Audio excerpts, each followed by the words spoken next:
So today we got Donald Trump, of course, the man of the hour. Yep. I don't know why they call him Orange Man. I never thought he was orange. He's more peach, but Sounded kind of racist. it's just the truth. His skin's like peach. So we got Trump. We got the fallout from the arrest. And then we have millennials nearing 40, you, me, are sharing their biggest mistakes so everyone can learn with them. This first story comes by way of the Los Angeles Times, and it was written by Faith Pinho. I'm sorry, Faith, that I messed up your name, but you wrote this article. So the headline reads, "How much is Trump's mugshot worth? Over $7 million. So if a picture is worth 1,000 words, the mugshot of a former president is apparently worth over $7 million. President Trump's mugshot, taken when he was booked last week on his fourth criminal indictment, prompted an explosion in sales toward his presidential re-election campaign. Trump's campaign seized on a history-making photo, capitalizing on its unique earning potential to promote a series of products plastered with the picture. The campaign earned $4.18 million Friday, a record in single-day sales. By Saturday evening, Trump had raised $7.1 million, according to his campaign and reporting by Politico. Dude's a master marketer. Man. Giving Alex Hormozy a run for his money. An impressive haul and representative of the grassroots support President Trump has all over the country. The Times cannot independently verify totals until the campaign reports its earnings to the Federal Elections Commission. The next quarterly report is due October 5th. Trump's mugshot was released Thursday after he left the Fulton County Jail. Minutes later, his campaign website uploaded a slew of products featuring Minutes later, his campaign website uploaded a slew of products featuring the image, including posters, mugs, drink koozies with prices ranging from $12 bumper stickers to a $34 shirt. Every item is accompanied by the slogan, "Never Surrender," an ironic title given that the mugshot was taken as Trump surrendered to local authorities. Lastly, Trump is the first former U.S. president to be criminally charged and have his mugshot taken. Anticipation for the history-making photo peaked Thursday with the hashtag Trump mugshot trending online even before the photo was released. Trump even returned to X on Thursday for the first time since January to post a photo of his steely glare and promote his campaign website. She writes more, a few more paragraphs, but that's the gist of it. Whatever they try to do is not holding this guy down. No.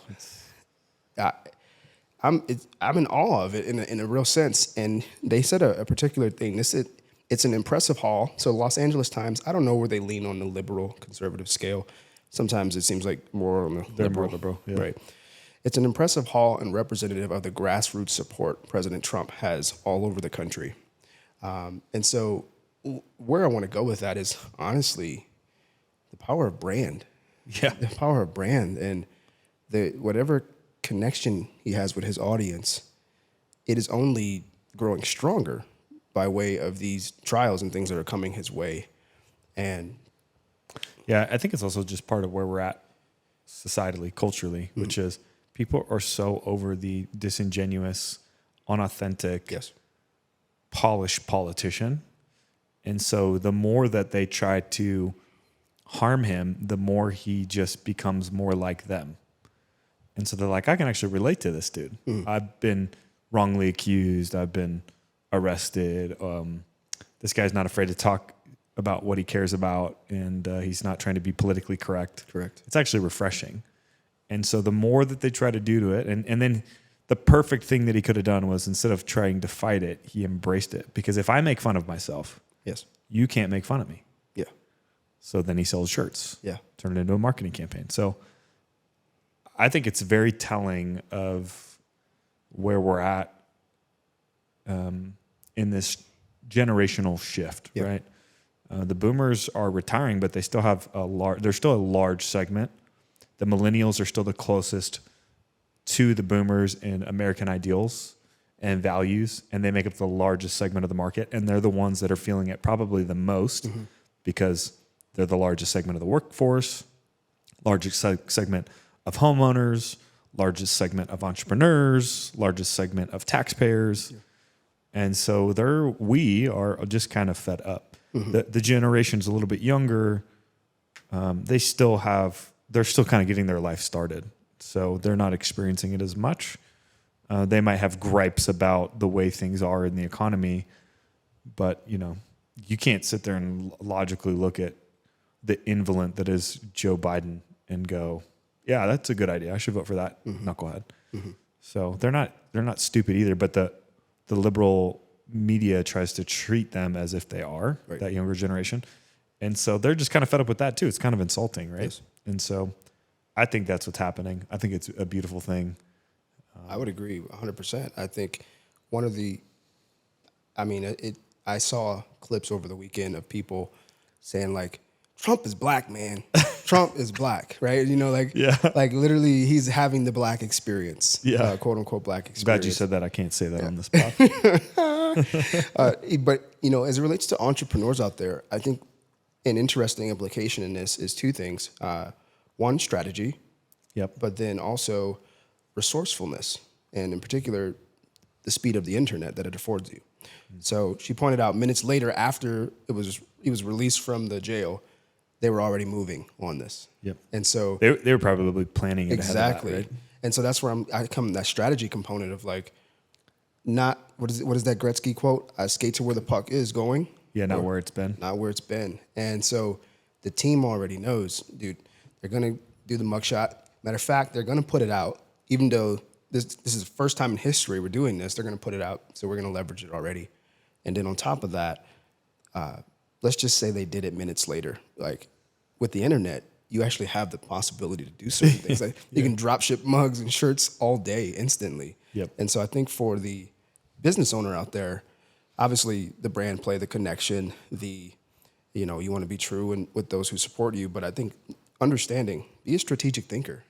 And maybe if that's not your gift, surrounding yourself with people who are thinking like that. Well, yeah, I think too that the other thing to note is if you're not comfortable putting yourself into the public eye to be a leader like that as an entrepreneur, because as soon as you become an entrepreneur, you're going to be on somebody's radar, right? And if not, then you probably haven't done enough. So the more successful you get, the more of a target you have on your back. And a lot of people can't handle that. And so this is also a great time to really assess yourself internally of like, if I was in those shoes, could I handle the heat? I think I could handle it, but it would be tough. It would be very challenging. But he's been at it in the trenches since 1987. Yes. So we got 4 decades of this. Yeah. So Exactly. experience, it matters. But the other thing too is if you even are going to you have the entrepreneur in the public eye, but everyone wants to be a content creator today. Not everyone wants to be. A lot of people have to, to be relevant. And so the implications of, do you have the mettle for that? Like, therefore think about what you're doing. Think about how you're presenting yourself. Realize that there are people who do not want to see your values and beliefs and what you're doing actually find success. Right. Because it either reminds them of what they didn't do, as we were talking about, or it actually convicts them that they're wrong. Yes. So I thought that was a great thing to just start off with, honestly turning the negativity into a positive. I mean, yeah, politics is just such a great example of just the importance of brand and marketing. And so I think that's why we talk about it so much, because it's just so apparent and pervasive, especially heading into an election. There's a lot that we can learn if you don't get triggered by it, right? There's a lot you can learn from studying the game of politics and marketing. Yeah. And smear campaigns. Smear campaigns. And we're talking about thousands of years of this mode of functioning. Like this isn't new. This isn't just new. Yeah. The modalities by which the information transcends and the speed of which it happens is much faster. Yeah. Yeah. So what do we always say when we were in marketing? We said there's 2 types of businesses: those that have bad reviews and those that will. Yeah. Right. So if you don't have any haters, you probably aren't doing enough. And so just be prepared for that. So the best way to overcome that, though, is to build a brand and reputation ahead of that, and anticipating that that's what's coming. Yeah. Eventually, somebody will hate on you, right? Dude, I'm going to close with a bar. If you don't have any haters, you probably aren't doing enough. And if you're hating, you're definitely not doing enough. Yes. So nobody hates on somebody if they're not doing better. yeah, it is very hard to hate on someone. It's very hard to be so focused and worrisome when you're actually moving and doing something. Yeah, exactly. Yeah. It's funny, I have like so many articles I wanted to cover with you, but we like to keep these brief. So we got millennials nearing 40, me, are sharing their biggest mistakes so everyone can learn with them. All right, so I'm just going to go down the list. Number 1, Not taking care of my hearing. I'm 35 and I'm going deaf. Been there, had that scared. Yes. Not getting healthy earlier. Staying too long at a job in my 20s just because it was safe and easy. When I finally got the motivation to leave and to leave, ended up with an almost 50% pay boost. Thinking that I could and should put myself on the back burner for anything and anyone else. That's a little vague. Smoking and not dealing with my crap the right way. Pining after the wrong person. I turned 40 this year and just started liking who I am. Why the insert expletive did it take 40 years for me to actually accept myself? Taking care of my back. Lift with your knees. Sure, it's rad when you grab a fridge right by yourself and lift it in the back of a moving truck unaided. But one day, that crap is going to have consequences that won't just magically go away by resting and taking it easy for a week. 2 more. I wish I spent more time with my dad while I had the chance. I'm 37. I could have taken better care of my body. I'm in relatively good health, but I'm starting to realize how important it is to maintain your health. I also think that I also drank far too much in my 20s and early 30s. I'm trying to rectify it now, but it's hard. Last one. I'm not sure if people have experienced the same, but when I entered my 30s, I became convinced I was running out of time. Rather than using that as motivation, I let it paralyze me with indecision because I couldn't afford to make the wrong choice.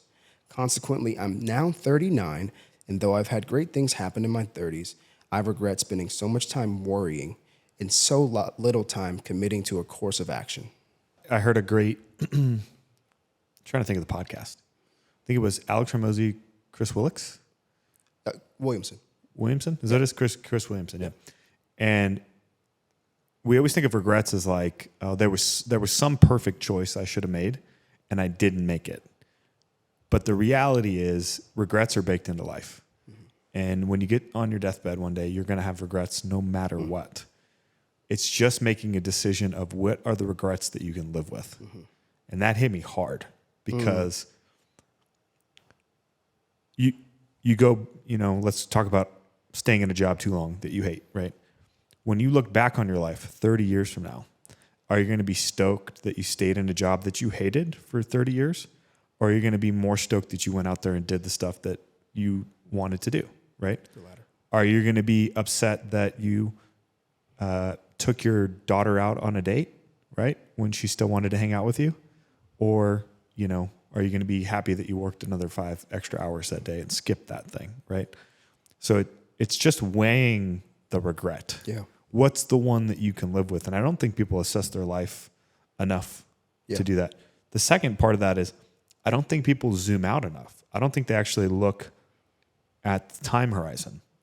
They think about 30, like the one comment that struck me out of that was, I'm 30 and I let it paralyze me. Well, shoot, even at 40, you could probably live until 80, 85, right? So that's still 40 more years. You still have half of your life yet, and you probably aren't really incapacitated to your 70 if you take care of yourself. So I think when that happens, we need to zoom out further. Somebody said the other day, if you zoom out far enough, you can't see the earth. That's the kind of perspective that you need to have, is you just get so far away from it that you can make a decision. But I think in one of our previous pods, what we were talking about is just the 7 categories of goals of life, right? So faith, family, finances, physical health, your business, your social relationships, and your intellectual growth. You're always kind of managing those things. You got to have goals in all of those areas. And so for me, that's how I weigh out the different regrets, right? It's is this business taking so much of my life right now that I'm neglecting my family? Okay, I need to put more attention over there, right? And I need to back off over here. And am I, destroying my body by drinking too much or stressing too much? And so do I need to do a better job of taking care? So people don't take enough inventory on their life. They're just kind of going through life and letting it happen to them. And then one day they pick their head up and they finally take inventory and they're like, oh crap, I've done a terrible job of managing these different areas. But I think it's unintentional. Yeah. It's unintentional because people don't actually know what are the areas of my life that I should be paying attention to. We have these things that we're maybe naturally good at. I was, raised in an athletic family and we've always exercised and we've always ate well, right? But we never talked about money or we didn't know the Lord or my parents didn't have healthy relationships, right? And so I never saw what it meant to have a really good family. Dude. So that's what I think the bigger problem is people have no perspective on what are the things they should be managing in their life. Mm-hmm.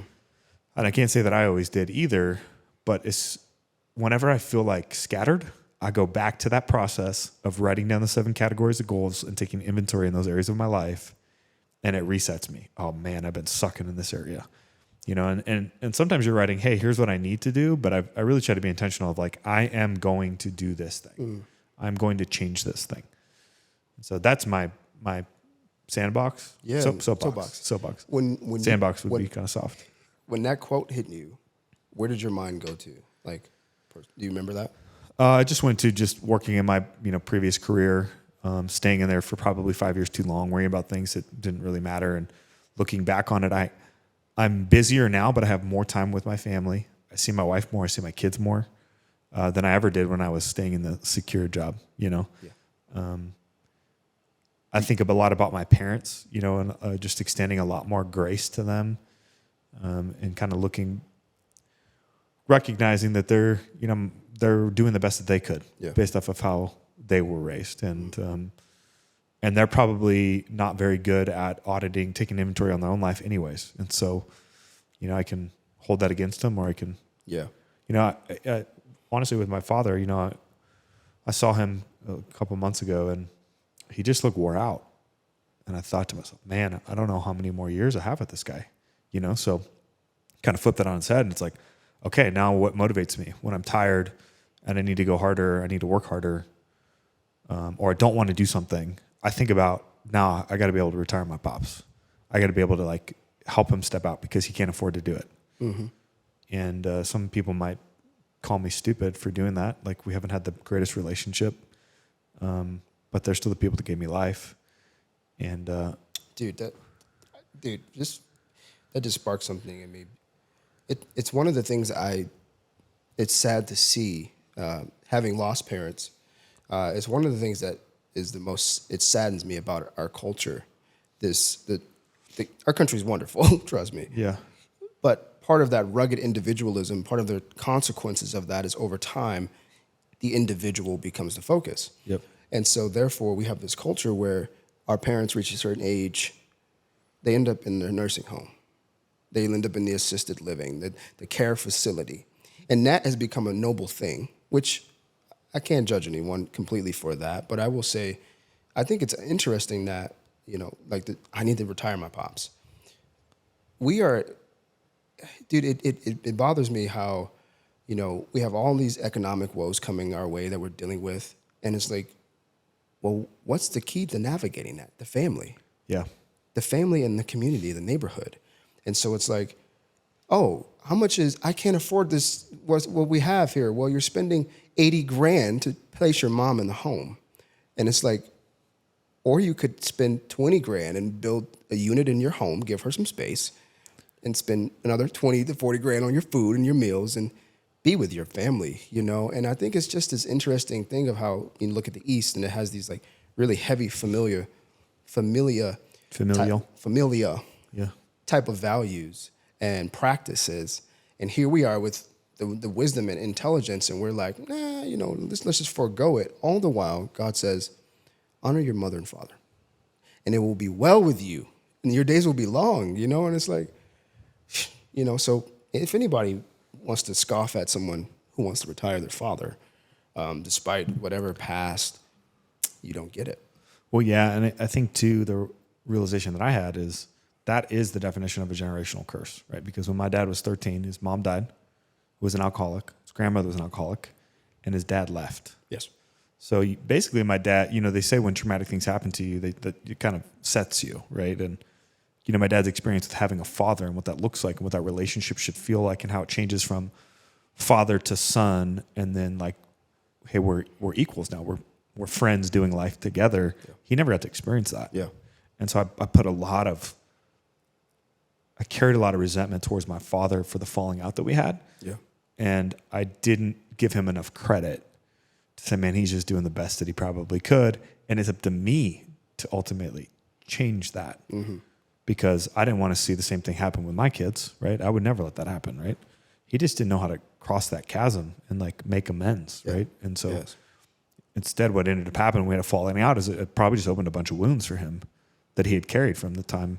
Because my dad, basically what happened, dad was 13, dad left, went back to Greece, I think.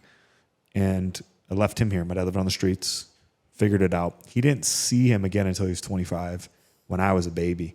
And he walked in the hospital when he was on his deathbed to try to make amends. He was having the same kind of moment of like, hey, I just wanted you to meet your grandson, right, before you pass. So, Dude, that's so wild in the sense of like, this is why fathers matter so much. yeah, 100%. You know, it's funny we're running on time, but this is such. We're gonna have to have this conversation on this pod. This is why fathers matter so much, man. Like, his father did that, led him to do that. I look at my own situation with my pops. Never knew him until I was 24, 25, 26 after I came to Christ. And you had to go forgive him. Yeah, I had to forgive him. Like, I really forgave him when I was about 26. I attempted to when I was around 17, 18 years old. My grandfather and my sister sat me down.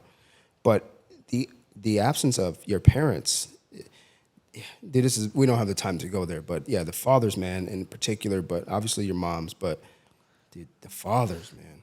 Yeah. So concluding with on regrets, I mean, my wife has a great quote that goes something like this, which is, you can deal with the oh shit that didn't work out. It's the what ifs that kill you. Mm-hmm. Let's and go, you can always deal with something and pivot back. But I promise you're never going to regret, bridging that gap, mending that relationship, No, not at all. pursuing that goal, pursuing that dream, taking that leap. Stop being so fearful of what everybody else thinks. We'll end on this. There's two doors in life, right? One called security and one called freedom. Come on. If you choose security, you get neither. If you choose freedom, you get both. Let's go. And entrepreneurship is about pursuing freedom, but a relationship in Christ is about freedom. It's about forgiveness, forgiving yourself first and foremost because you're a sinner. And number two, as a byproduct, you have to extend that to somebody else. Yeah. Yeah, I would flip it and say you're being forgiven, Yep. and that enables you to 100%. forgive. Yeah, that's good, bro.